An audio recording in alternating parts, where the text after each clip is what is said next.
Ya, saudara, liputan 6 pagi kembali untuk Anda. Banjir yang melanda ibu kota ternyata tidak hanya dirasakan oleh warga ibu kota deritanya ya. Tapi juga daerah-daerah lain di tanah air ya. Iya, banjir melanda diantaranya di Karawang, Jawa Barat. Ratusan rumah terendam. Di Semarang, banjir juga mengenangi kawasan Kota Lama. Sedangkan di Ciamis, Jawa Barat, ratusan hektar lahan sawah gagal panen.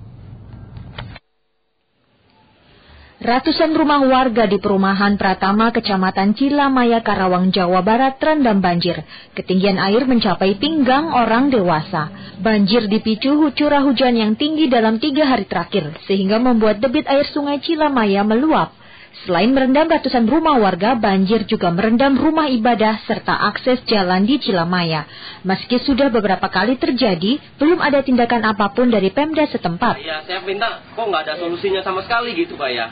Harusnya kan kita, pemerintah kan harusnya gimana ini solusinya. Ini aja mana nggak ada bantuan apa-apa coba. Sedangkan ini air bukan air sembarangan. Lihat aja Pak, di dalam rumah ada yang sampai segini Pak. Hujan yang mengguyur kota Semarang dalam beberapa hari terakhir menyebabkan banjir di kawasan Kota Lama. Warga yang menggunakan sepeda motor tidak berani melintas karena takut akan macet di tengah jalan. Banjir juga menggenangi jalan Kaligawe Raya atau jalur Pantura Kota Semarang dan menyebabkan lalu lintas tersendat. Di Ciamis, Jawa Barat, banjir merendam ratusan hektar persawahan warga sejak sepekan lalu. Banjir belum surut karena hujan terus mengguyur. Tanaman padi yang mulai menguning hancur terendam banjir. Untuk menekan kerugian, para petani memanen padinya lebih awal. Dinas Pertanian setempat mencatat, di Ciamis Selatan lebih dari 1.500 hektar sawah terendam. 290 hektar dinyatakan gagal panen atau puso. Sebabnya karena di sana ini karena daerahnya pertama Citandu yang ada di atas, Sungai Citandu, sawah di bawah. Sehingga pada saat air Citandu besar, si klep ini tidak bisa buka. Sehingga air tergenang di situ. Untuk membantu petani, Pemda setempat akan memberikan bantuan bibit padi. Tim koresponden SCTV melaporkan. Sesudah bencana lain, puluhan rumah di Kabupaten Bandung, Jawa Barat rusak setelah diterjang angin puting beliung. Tidak ada korban jiwa akibat peristiwa ini. Angin puting beliung juga merobohkan pohon dan tiang listrik di Serang, Banten. Angin puting beliung menerjang rumah warga di 3 desa di Kecamatan Kutawaringin, Kabupaten Bandung. Akibatnya, 40 rumah rusak ringan dan 3 rumah rusak berat. Terjangan angin puting beliung datang tiba-tiba ketika hujan turun deras di Desa Sukamulya, Desa Padasuka, dan Desa Sukamandi. Selain merusak puluhan rumah, angin puting beliung juga merobohkan pohon milik warga. Ya tiba-tiba datang angin itu, ya angin beliung itu yang sampai putar-putar. Ya dari situ tadinya dari Desa Padasuka langsung ke sini Sukamandi, Cikadu. Ya sampai ke sini sampai berputar-putar. Ya hampir 40 rumah lah dari situ ke sini. Sekali lalu hujan mulai reda lalu timbul angin. Ya. Itu rusak apa? Setelah angin reda, warga bergotong royong memperbaiki rumah mereka karena belum ada bantuan dari Pemda setempat. Di Serang, Banten, hujan yang disertai angin puting beliung menyebabkan puluhan pohon tumbang.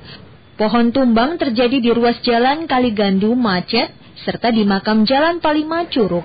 Tak hanya pohon, sebuah tiang listrik juga roboh dan mengakibatkan padamnya listrik di Desa Palima. Meski tidak menimbulkan korban jiwa, namun kejadian ini membuat warga ketakutan. Wendy Surya dan Aril Maranus melaporkan dari Kabupaten Bandung, Jawa Barat dan Serang, Banten. Ya, kini kita beralih ke informasi lainnya. Saudara, Kejaksaan Agung membantah jika pihaknya telah mengeluarkan keputusan deponering untuk penyelesaian perkara pimpinan KPK Bibit dan Chandra.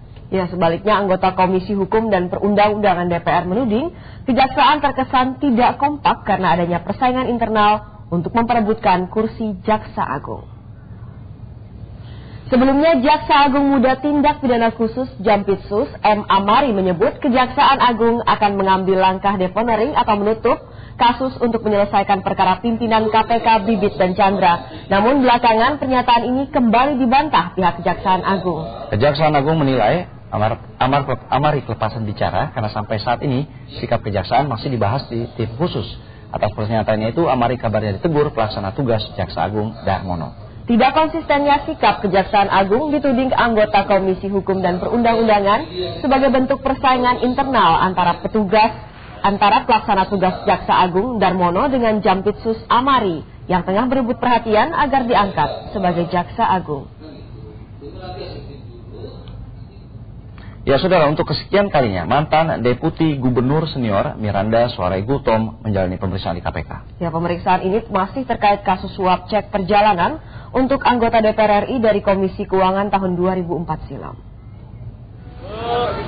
Miranda Gultom tiba di gedung KPK sekitar pukul 9.30 Selasa pagi. Kedatangannya kali ini kembali menjalani pemeriksaan sebagai saksi untuk 5 tersangka mantan anggota Komisi Keuangan DPR RI tahun 2004 silam. Mereka adalah Tas Kasus Zeta, Bobi Suhardiman, Martin Briaseran, Ahmad Hafiz Dawawi, dan Antoni Zeidra Abidin. Kepada wartawan, Miranda mengaku mengenal Nunun Nurbaiti.